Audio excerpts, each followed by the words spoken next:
శ్రమల నుండి రక్షించే దేవుడు. ఏంటిది అంశము?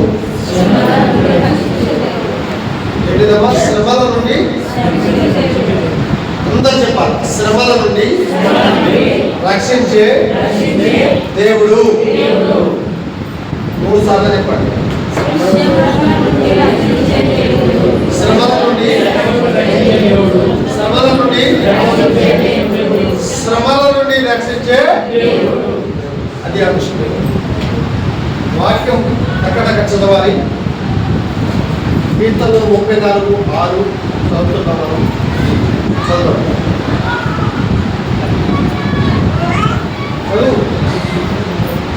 ఈ దీనుడు మొరపెట్టగా యెహోవా ఆలకించెను. అతని శ్రమలన్నిటిలో నుండి అతన్ని రక్షించెను. ఆమేన్.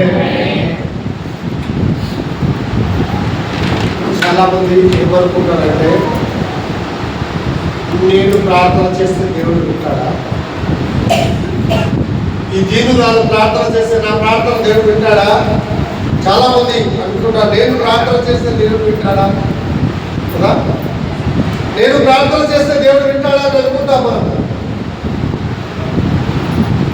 కానీ దేవుడు అంటాడు, నీ ప్రార్థనే దేవుడు వింటాడు. ఆమేన్. ప్రార్థన, ఈ దీనులు చేసే ప్రార్థన దేవుడు ఆలకిస్తాడట. మన ప్రార్థనను విని ఏం చేస్తాడు? ఆలకిస్తాడు. ఏముంది చదువు? ఈ దీనుడు మొదలుపెట్టగా యెహోవా ఆలకించెను. నువ్వు ప్రార్థన చేస్తే దేవుడు నీ ప్రార్థనను ఆలకిస్తాడట. ఆమేన్. ఏం చేస్తాడు? కానీ నువ్వు ప్రార్థన చేయాలి కదా. నువ్వు ప్రార్థన చేస్తే నీ ప్రార్థన దేవుడు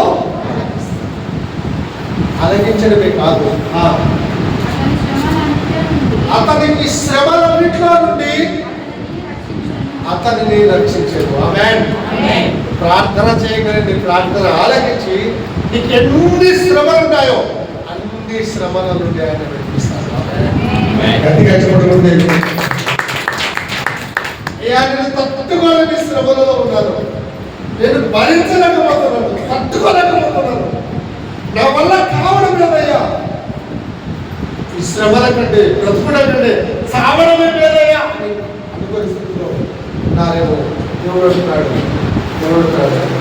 ఈ శ్రమలన్నింటిలో నుండి ఆయన రక్షిస్తాడు.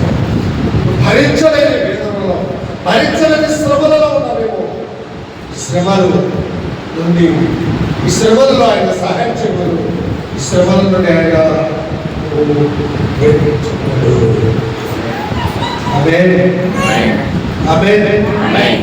దేవుడు ఎలాంటి దేవుడు అంటే శ్రమలలో సహాయం చేసే దేవుడు. కాబట్టి మీరు ఎప్పుడు కూడా శ్రమలు కలిగినప్పుడు బాధపడవద్దు. హెబ్రీ 2:18 చదవండి. హెబ్రీ 2:18. పత్రిక 2:18.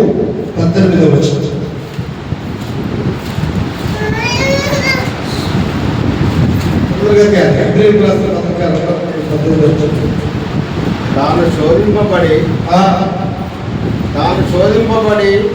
శ్రమ పొందిన కనుక, తాను శోధింపబడ్డాడు, దేవుడు కూడా శోధింపబడ్డాడు, శ్రమ పడ్డాడు కనుక శోధింపబడిన వారిని సహాయం చేయగలవాడై ఉన్నాడు. సహాయం చేయగలిగిన వాడు ఉన్నాడు. ఆమేన్. ఆయనకు కూడా శోధనలు వచ్చాయి, ఆయనకు కూడా శ్రమలు వచ్చాయి. నీకు శ్రమలు వస్తాయి, నీకు శోధనలు వస్తాయి. నీ శోధనలో, నీ శ్రమలలో ఆయన సహాయం చేయగలరు. ఈ శోధనలో, ఈ కష్టాలలో, ఈ శ్రమలలో నాకు ఎవరు సహాయం చేస్తారు? సహాయం చేసే వారు ఎవరు ఉంటామేమో. అయితే నీకు దేవుడు, నీకు యేసయ్య ఉన్నాడు. నీ శ్రమలలో, నీ కష్టాలలో నీకు సహాయం చేయడానికి ఎవరు రావడం లేదు కావచ్చు, కానీ యేసయ్య వస్తాడు. ఈ శ్రమలన్నింటిలో నుండి శ్రమలలో విడిపించి ఈ శ్రమలలో సహాయాన్ని చేస్తాడు. కీర్తనల గ్రంథం 34:17 చదవండి. కీర్తన గ్రంథం 34:17. నీతిమంతులు మొరపెట్టగా నీతిమంతులు మొరపెట్టగా యెహోవా ఆలకించును. యెహోవా ఆలకించును. వారి శ్రమలన్నింటిలో నుండి వారి శ్రమలన్నిటిలో నుండి వారిని విడిపించును. వారిని విడిపించును. దేవుడు పదే పదే అంటున్నాడు, మొరపెట్టాలి, మొరపెట్టాలి. ఆమేన్. ఈ దీనుడు మొరపెట్టగా, నీతిమంతులు మొరపెట్టగా, ఏం చెప్పన్నాడు? మొరపెట్టాలి. మొరపెట్టడం అంటే ఏంటిది? ప్రార్థన చేయడం. ప్రార్థన చేయి, ప్రార్థన చేయి. ఏ స్థితిలో ఉన్నావో ఆ స్థితిలో నుండి ప్రార్థన చేయి. ఏ సమస్యలో ఉన్నావో ఆ సమస్య నుండి ప్రార్థన చేయి. ప్రార్థన చేయి, మొరపెట్టు, మొరపెట్టు. నీ ప్రార్థన వినడానికి ఆయన సిద్ధంగా ఉన్నాడు. నిన్ను వినిపించడానికి ఆయన సిద్ధంగా ఉన్నాడు. నిన్ను రక్షించడానికి ఆయన సిద్ధంగా ఉన్నాడు. వారి శ్రమలన్నింటిలో నుండి వారిని విడిపించు. శ్రమలన్నింటిలో నుండి రక్షిస్తాడు. శ్రమలన్నింటిలో నుండి విడిపిస్తాడు. రక్షిస్తాడు, విడిపిస్తాడు. శ్రమలన్నింటిలో నుండి. అయ్యా, నాకు వచ్చిన శ్రమ ఇంకా ఎవరికి రావద్దనుకుంటున్నావు? ఎంత గొప్ప శ్రమ అనుకుంటున్నావు? శ్రమలన్నింటిలో నుండి ఒక్క శ్రమ కాదు, నీకు ఎన్ని శ్రమలు ఉన్నాయి. భర్త ద్వారా ఉన్నావు, కూతురు ద్వారా ఉన్నావు, కుమారుడు ద్వారా ఉన్నావు, అప్పు ద్వారా ఉన్నావు. ఏ శ్రమ అయినా పాలన ద్వారా ఉన్నావు, ఎవరి ద్వారా అయినా కానీ ఏ శ్రమలో ఉన్నాయినా, ఎన్ని శ్రమలో అన్ని శ్రమలలో నిన్ను విడిపించడానికి ఆయన, నిన్ను రక్షించడానికి ఆయన హస్తము సిద్ధంగా ఉంది. ఆయన సిద్ధంగా ఉన్నాడు. కీర్తనలు 34:4.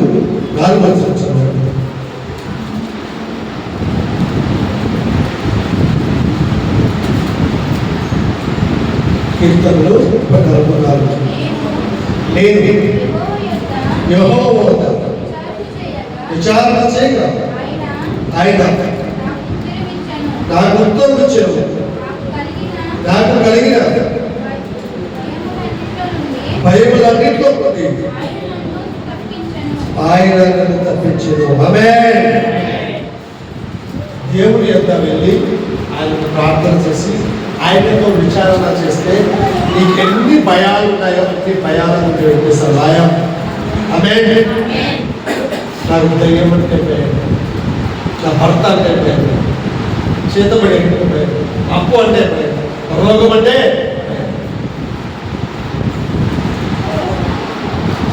ఈ భయాలన్నింటిలో నుండి ఎవరు విడిపిస్తారు? దేవుడే.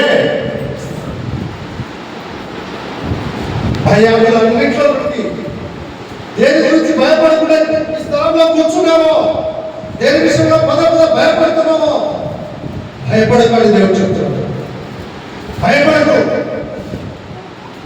భయపడకు, భయపడకు.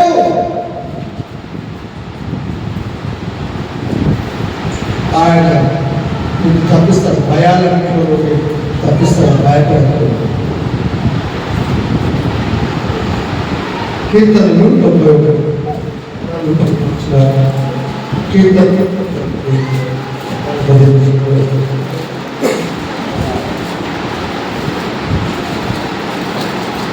భయపడి 14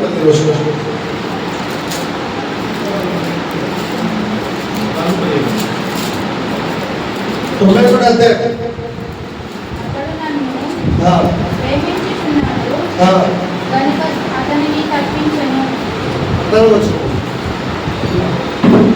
అతడు నన్ను ప్రేమించుతున్నాడు గనుక నేను అతన్ని తప్పించేదను. అతడు నా నామము మెరిగినవాడు గనుక నేను అతన్ని గణపరచెదను. అతడు నాకు మొర్రపెట్టగా నేను అతనికి ఉత్తరం ఇచ్చేదను. శ్రమలో నేను అతనికి తోడై ఉండేదను. అతన్ని విడిపించి అతన్ని గొప్ప చేసేదను. దేవుడికి తోడుగా ఉండాలి. డబ్బు ఉన్నప్పుడు పరిస్థితులు బాగున్నప్పుడు అందరూ తోడుగా ఉంటారండి. పరిస్థితులు బాగున్నప్పుడు ఎవరు దగ్గరికి ఎప్పుడు తోడుట్లేదు అంటున్నారు. ఎవరు తోడు లేనప్పుడు యేసయ్య నీకు తోడుగా ఉంటాడు. ఆమేన్. ఎవరు తోడు లేనప్పుడు యేసయ్య నీకు తోడుగా, నీ శ్రమల వారికి తోడుగా ఉండి శ్రమల నుండి విడిపిస్తాడు. ఆమేన్. శ్రమలలో తోడుగా ఉండి ఆ శ్రమలలో నిన్ను విడిపిస్తాడు. ఎవ్వరు తోడుగా లేరు. అందరూ లేకున్నారు, అందరూ వదిలిపెట్టి వెళ్ళిపోయారు. శ్రమలలో తోడుగా ఉంటాడు, విడిపిస్తాడు. విడిపించడమే కాకుండా నేను గొప్ప చేస్తాడు. ఆమేన్. శ్రమలను తోడుకుంటాడు, విడిపిస్తాడు, నిన్ను గొప్ప చేస్తాడు. ఆమేన్. అక్కడ చెప్పు, దేవుడు నన్ను గొప్ప చేయను కాక, దేవుడి శ్రమలన్నింటిలో నుండి విడిపించును కాక, శ్రమలలో నాకు తోడుగా ఉండదు కాక, శ్రమలలో నాకు దేవుడు తోడుగా ఉండదు కాక. ఆమేన్.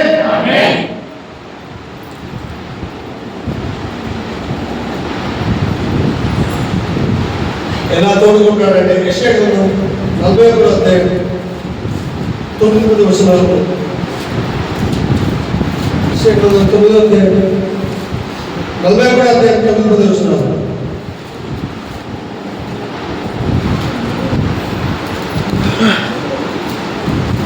యెషయా గ్రంథం 41:9వ వచనం.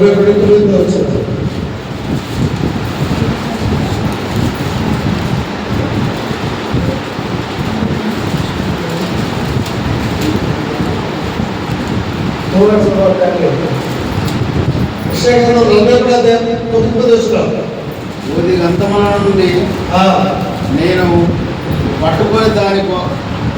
నుండి ఊది గంతముల నుండి నేను పట్టుకొని దాని కొనల నుండి విడుచుకున్న వాడా, నీవు నా దాసుడమనియు నేను నిన్ను ఉపేక్షింపక ఏర్పరచుకుంటున్ననియు నేను నీతో చెప్పి ఉన్నాను. నీకు తోడై ఉన్నాను. నీకు తోడై ఉన్నాను. భయపడకుము, భయపడకు, నేను నీ దేవుడనై ఉన్నాను. భయపడకు, నేను నీకు దేవుడై ఉన్నాను. దిగులు పడకుము, దిగులు పడకు, నేను నిన్ను బలపడుతును. దేవుడే నీకు బలపరుస్తాడు. దేవుడే నీకు తోడుగా ఉంటాడు. దేవుడే నీకు సహాయం చేస్తాడు. ఆమేన్. ఆమేన్. దేవుడే తోడుగా ఉంటాడని చెప్పండి. దేవుడే బలపరుస్తాడు. దేవుడే సహాయం చేస్తాడు.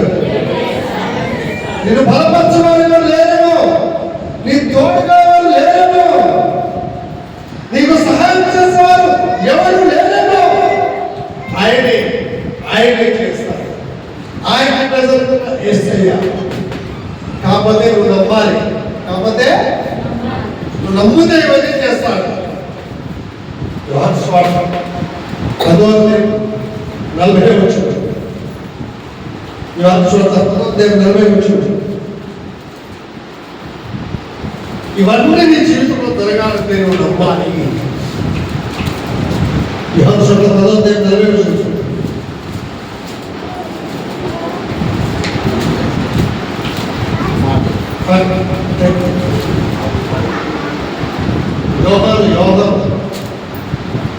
యోగం యోర్దాను వద్దరని 10 వచ్చింది సార్.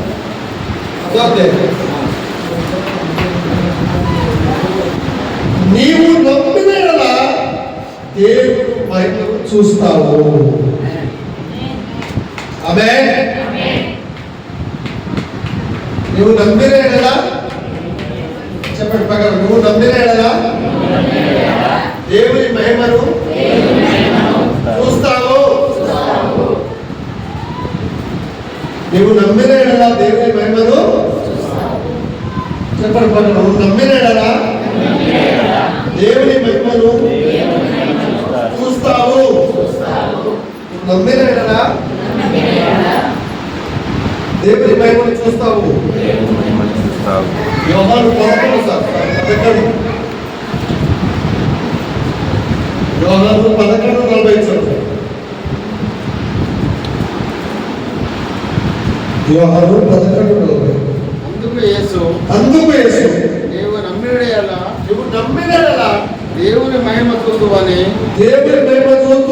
నేను నీతో చెప్పలేదా? చాలు. లాజరుకి రోగం వచ్చింది, చనిపోయాడు. 4 రోజులైంది. 4 రోజుల తర్వాత యేసయ్య వచ్చాడు. అప్పుడు వచ్చి అయ్యో నువ్వు ముందు వచ్చి ఉంటే బ్రతికి లాజరు బ్రతికి ఉండేవాడంటే ఇప్పటికీ నువ్వు నమ్మితే దేవుడు కార్యమో నువ్వు నమ్మిన దేవుని మహిమ చూస్తావు. ఇప్పటికైనా నీ జీవితంలో కార్యం జరగలేదు కావచ్చు, ఇప్పుడైనా నమ్మున జీవితంలో కార్యం చేయడానికి అడిగాము. ఆమేన్. ఇన్ని రోజులు నీ జీవితంలో కార్యం జరగలేదు కావచ్చు, ఇప్పుడైనా నమ్మున జీవితంలో కార్యం జరగడానికి సిద్ధంగా ఉంది.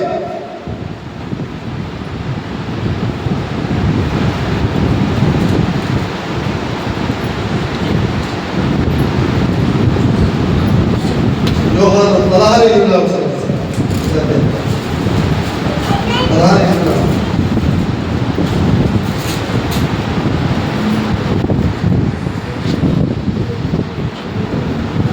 ఇదివరకు మీరేమీ నా పేరట అడగలేదు. ఇదివరకు మీరు నా పేరట ఏమీ అడగలేదు. మీ సంతోషము పరిపూర్ణమగునట్లు అడుగుడి మీకు దొరుకును. అక్కడ చెప్పండి. అడిగితే దేవుని వద్ద దొరుకుతుంది. ఆమేన్. ఎవరి వద్ద దొరుకుతుంది? అడిగితే యేసయ్య ఇస్తాడు. ఆమేన్. అడిగితే దొరుకుతుంది. ఆమేన్. ఇప్పుడు మనం దొరకడం లేదంటే మనం అడగడం లేదు. అడుగుతున్నాం కానీ కరెక్ట్ విశ్వాసంతో అడుగుతాం లేదు. కాబట్టి మనం అడిగితే ఖచ్చితంగా ఇస్తాడు. ఆమేన్. ఇది అడుగుతే మనకు దొరుకుతుంది. పెళ్లి కావచ్చు, ఇల్లు కావచ్చు, జాబ్ కావచ్చు, ఏదైనా సమస్య కావచ్చు, నువ్వు దేవుడి దగ్గర అడిగితే దానికి పరిష్కారం నీకు దొరుకుతుంది. ఆమేన్. దొరుకుతుందా? ఖచ్చితంగా.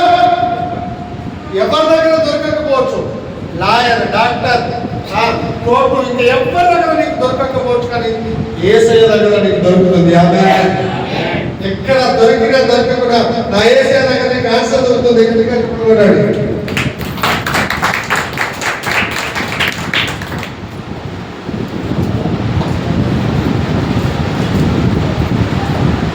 యేసయ్య దగ్గర నీకు ఆన్సరు దొరుకుతుంది. అడిగితే ఆయన ఖచ్చితంగా చేస్తారు.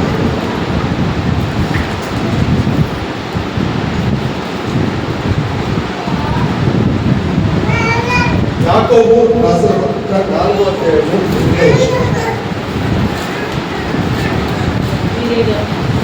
యాకోబు 4:8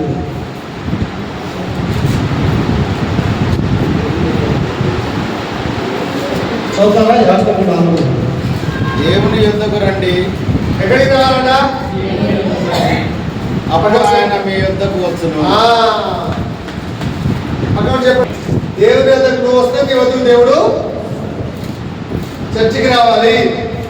చెప్పండి. అర్థమవుతలేదా? దేవుడి దగ్గరికి రావడం అంటే ఆయన మందిరానికి నువ్వు వస్తే నీ దగ్గరికి ఆయన దగ్గరికి నువ్వు వస్తే నీ దగ్గరికి ఆయన వస్తాడు. సింపుల్. ఆయన దగ్గరికి నువ్వు వస్తే నీ దగ్గరికి ఆయన వస్తాడు. ఆయన దగ్గర నువ్వు రాకపోతే నీ దగ్గర ఆయన చదువు. పాపులారా, మీ చేతులను శుభ్రం చేసుకుని, విమనస్కులారా మీ హృదయములను పరిశుద్ధపరచుకుని, వ్యాకుల పడకుడి, దుఃఖపడకుడి, ఏడుగుడి. మీ నవ్వు దుఃఖమునకును మీ ఆనందము చింతకును మార్చుకునుడి. ఇక్కడ ఒక మాట ఉంది. ప్రభువు దృష్టికి మిమ్మల్ని మీరు తగ్గించుకునుడి, అప్పుడు ఆయన మిమ్మల్ని హెచ్చించును. అదే అధ్యాయంలో ఒక మాట ఉంది. అపవాదిని ఎదురించుడి, వారి ఎదురుని పారిపోవును. ఆమేన్. ఎక్కడ చెప్పండి ఏంటి?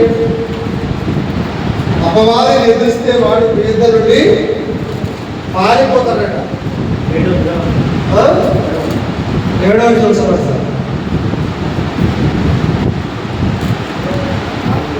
కాబట్టి దేవునికి లోబడి ఉండుడి. అపవాదిని ఎదిరించుడి. అపవాదిని ఎదిరించుడి. వాడు మీ యొద్ద నుండి పారిపోవును. ఆమేన్. దేవుని యొద్దకు వచ్చి నువ్వు దేవుని యొద్దకు వస్తే దేవుడు నీ యొద్దకు వస్తాడు. నువ్వు దేవునికి లోబడి అప్పుడు అపవాదిని ఎదిరించాలి. ఆమేన్. దేవుని యొద్దకు రావాలి, దేవునికి లోబడాలి, అప్పుడు అపవాదిని ఎదిరించాలి, అప్పుడు వాడి ఇంటి నుండి పారిపోతాడు. ఆమేన్. ఎప్పుడు పారిపోతాడు? దేవుని యొద్దకు వచ్చి దేవునికి లోబడి అపవాదిని ఎదిరించు, అప్పుడు మీ ఇద్దరు నుండి పారిపోతాడు. ఇంకోసారి చదవాలి మాట. కాబట్టి దేవునికి లోబడి ఉండుడి. కాబట్టి దేవునికి లోబడి ఉండుడి. అపవాదిని ఎదిరించుడి. అపవాదిని ఎదిరించుడి. అప్పుడు వాడు మీ వద్ద నుండి పారిపోవును. ఆమేన్. అర్థమైందా? ఆయన వద్దకు వస్తే మీ వద్దకు వస్తాడు. ఆయన తట్టు తిరిగితే నీ తట్టు. మాట ఉంది అనమాట. ఎవరి తట్టు తిరగాలా? ఎవరి తట్టు తిరగాలి? అట్లా ఉందా బైబిల్లో వాక్యము? దేవుని తట్టు మనం తిరగాలని. సెకండ్ గ్రంథంలో ఒక మాట నేను చూపిస్తారా? సూర్యుని మాట చూపిస్తాను. సెకండ్ గ్రంథంలో నా ఎదుగు రమ్మన్నాడు. రావడమే కాదు, మనం ఆయన తట్టు తిరిగితే ఆయన మన తట్టు తిరుగుతాడు.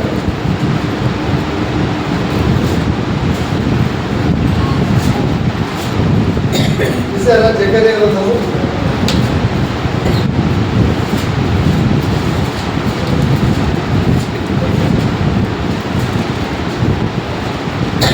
మూడవచ్చు, 1వ అధ్యాయం 3వ వచనం. కాబట్టి నీవు వారిని తెలియజేసిన ఏమనగా మీరు నా తట్టు తిరిగే కదా, నేను మీ తట్టు తిరుగుతుంది. ఆయన వద్దకు వస్తే ఆయన నీ ఎదుకు వస్తాడు. ఆయన తట్టు తిరిగితే ఆయన నీ తట్టు. నువ్వే ఇలా తిరిగి దేవుడి వైపు. దేవుడు ఎందుకు తిరగాలి? నువ్వే రావు. దేవుడు ఎందుకు రావాలి? నువ్వే లోపడవు. దేవుడు ఎందుకు నీ మాట ప్రకారంగా దయ్యాలు వెళ్ళగొట్టాలి, రోగాలు బాగా చేయాలి? ఉన్నా కదా. ఫస్ట్ మనం చేస్తే తర్వాత దేవుడు. ఎందుకంటే దేవుడు ఆకాశంలో ఉన్నాడు, మనము భూమి మీద ఉన్నాం. ఆయన దేవుడు, మనం మనుషులం. ఆయన దేవుడు, మనము మనుషులు. అర్థమైందా? ఆయన ఎందుకు వస్తే నీ ఎందుకు వస్తాడు. ఆయన తట్టు తిరిగితే నీ తట్టు తిరుగుతాడు. దేవునికి లోబడి వాడిని ఎదిరిస్తే వాడు పోతాడు.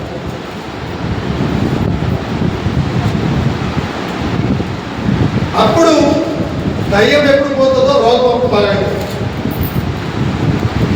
కూడా పెద్దలు 2:24-25 వచనాలు. కూడా పెద్దలు 2 కూడా పెద్దలు 2లో ఉంది ఆ మాట. చదువుతావా?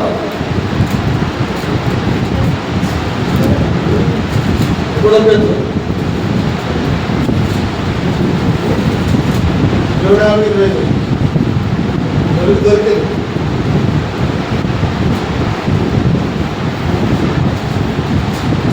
చూసారా? 24-25 మనము పాపముల విషయమై చనిపోయి నీతి విషయమై జీవించినట్టు ఆయన తానే మన తెలియమందు మన పాపములను మానవీయంగా ముందుకున్నాడు. ఆయన పొందిన గాయముల చేత మీరు స్వస్థత మిగిలిపోయి. ఆమేన్. ఈరోజు ఇక్కడ కూర్చున్న వాళ్ళకి ఎవరికైతే స్వస్థత కావాలో వాళ్ళందరూ కూడా చేతులు పైకెత్తి ఆయన పొందిన దెబ్బల చేత నాకు స్వస్థత కలిగి చెప్పండి.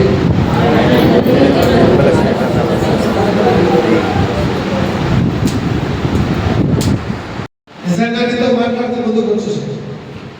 ఈరోజు వాక్యం మనకు వివరించింది. ఈరోజు వాక్యం మనకు బలపరిచింది. నా తోడుగా ఉండేవారు ఎవరు లేరు, నన్ను బలపరచేవారు ఎవరు లేరు, నాకు సహాయం చేసేవారు ఎవరు లేరు. యేసయ్య నా తోడుగా ఉండి నాకు సహాయం చేసి నన్ను బలపరుస్తానని మాట్లాడిన మాట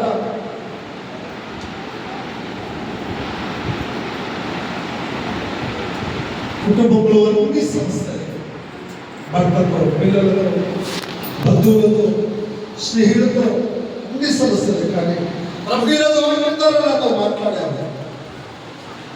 ప్రభా ఈరోజు వాక్యంగా ఈ బిడ్డలతో మాట్లాడారు.